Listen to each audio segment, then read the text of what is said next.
Easy question, Bob. Has anything unusual happened to you in the off season? My guard unit got called up. I missed that. No, I've had a relatively quiet winter. I ran into a little problem with a spider a couple months back, but you know, the bite was worse than the pain. I never knew it bit me. It was a brown recluse spider, and the doctors out here, as soon as they saw it, when I went to see the doctor and he saw it, he told me immediately what it was and got it taken care of, and no big deal. I mean, they're a very venomous spider, I think, but no, I didn't have any problems. Once it started healing, and no, everything was good. I have it trained now to make a web.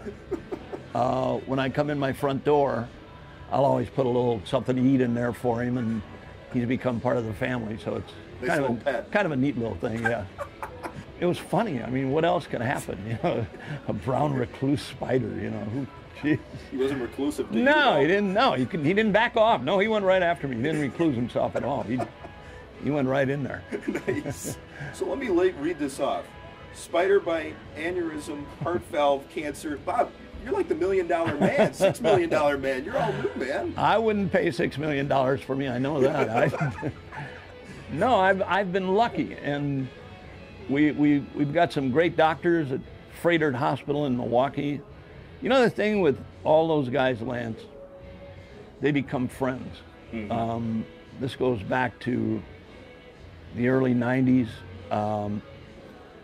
They're more friends now than they are doctors to me, but we still see each other on a regular basis, and they take care of me. I don't take anything for granted. I really don't. I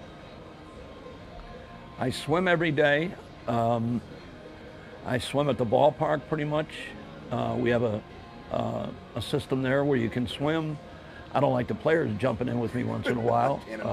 Yeah, that I don't like, but it gives me a chance to keep working out, you know, at the ballpark every day. When they go out on the field and do their batting practice and stuff, I go in and do my swim for 40 minutes, whatever it is, and you know, that's another part of the luxury at Miller Park, you know, where you can do that kind of stuff and continue to.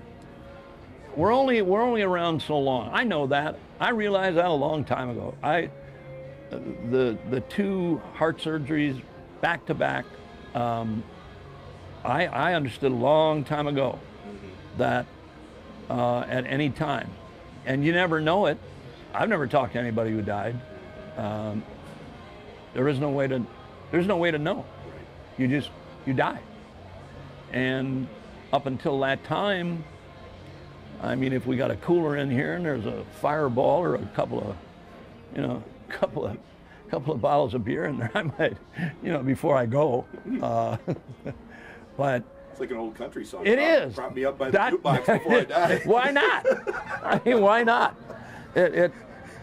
But no, we have a good time. I enjoy working with Jeff and Lane Grindle and Ken Sommerfeld. Yep. I mean, that's my way to stay in touch. And you know, down in the clubhouse, them guys still treat me like I'm one of them. Yep. And they love you. That's key, though. You know, that's really key. Yeah. When you can go down there and mess around with those guys, yeah. And you know, somebody slaps you in the face and says, "That's nice," you know. Hey, thanks a lot. Jeez. I appreciate Thank that. you. I appreciate that. You guys, I'd never forget you. And you love this, the green grass, the somewhat sunny skies today. Sure. 48 years of this. Yeah, with the Brewers, and I think it's 63 overall, or 64, whatever it is. Yep. I can't imagine doing anything else. I don't know what I would have done. I think had I not been able to play baseball, I would have stayed in the service. I joined the Army, and had the baseball stuff not happened, I think I would have been a career Army guy. Really? Yeah, I enjoyed the Army. I enjoyed the service. What rank did you get up to? I actually got under. I didn't get up. I got under. No, I made corporal. Yeah, I made corporal. Okay. I was in charge of one guy. It was really neat. It's a special unit. Yeah. Very private unit. We're a special unit. Yeah. No, I enjoyed the Army. I did, and I'm a big advocate of the military. I always have been, and I always will be. You know, through baseball, you meet all these different people and different levels of the military, from these guys to the biggest, the chairman of the Joint Chiefs of Staff, you know, all the Blue Angels, the pilots, all those people, you know, they all come to the ballpark, or when we're on the road someplace and they're doing a show, we always get to see them. They always come up and say hello. And to be able to hang out with the chairman of the Joint Chiefs, Mike Mullen, and talk about what's going on in the world, not to politicians, you're talking about what's going on with the actual guys that are doing it. The real stuff. The real stuff, yeah. That to me that's bottom line. I really do, if I had to go out of my way to do something military-wise, and it's, you know, it's not a big thing, it's what I should do, to go to the hospital in Washington to see these guys. Walter Reed. Exactly. Bethesda, Walter Reed, to see these guys and talk to them, and I mean, when you see what they go through and what's happened to them, not only during their career but post-career, how bad some of this stuff really is. Yeah. That's awful tough, man. It is. Awful tough. That's what this is all about to me. You know, I have so much fun doing this and being around the guys, but on the other side, I have such respect for men and women who serve today. I'm getting I'm not bragging, I'm getting a military honor in May the 14th, I think it is. And that's more important to me than an MVP. It is, because I would have never got an MVP. So this is. These guys know it. The expectations are up a little more. You've called some playoff games. Sure. You called one World Series. Yeah. How much would you relish trying to call another World Series? Well, trying to do you know what, the ultimate? Lance, I you know, the bottom line for me, I think about the guys, right? The players, and the people in Milwaukee, the people in Wisconsin, who have been waiting for such a long time, and we know how baseball is. You don't win every year. That's history. That don't happen anymore. That's really kind of tough now, but that's what I think about. I mean, to be able to be down there with the guys when it happens, if indeed they do get there. You know, we've been to a couple different levels. We haven't got to the main stage yet, but we've been to the area where we can taste it. I always think how lucky I was to be traded from Milwaukee to St. Louis in 1964. And we won a World Championship that year, but it's totally different back then. There was 10 teams in each league. You won your league, then you played the other guys. That was it. There were no playoffs and all this other stuff. So it was easier.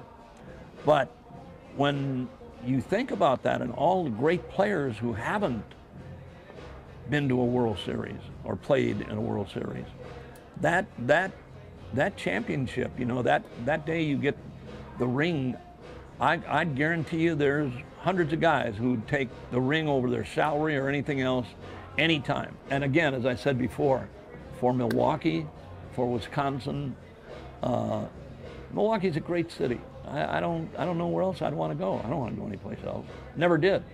I mean, I always had the opportunity. Bud Seeley would give me the opportunity to go someplace and do something and always come back.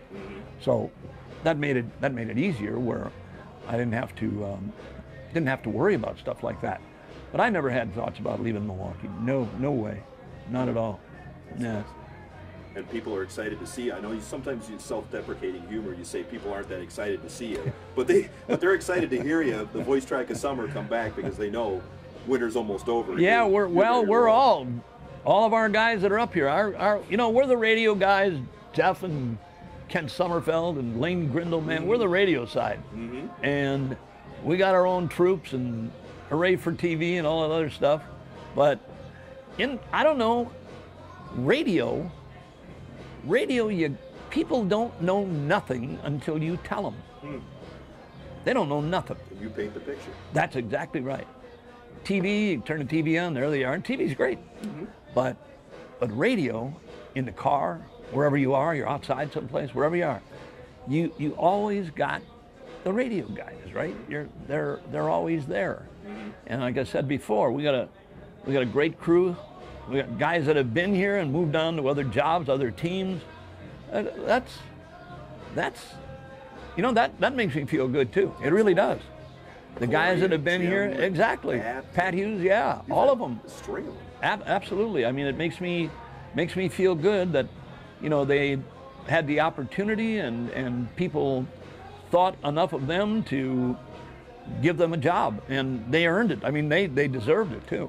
And if you don't like working at Miller Park, then you don't like sliced bread. I mean, how could you not want to work at Miller Park? There's no doubleheaders, there's no rainouts. Yep. It's the best place in the world, right? And how could you not love that? How could you not?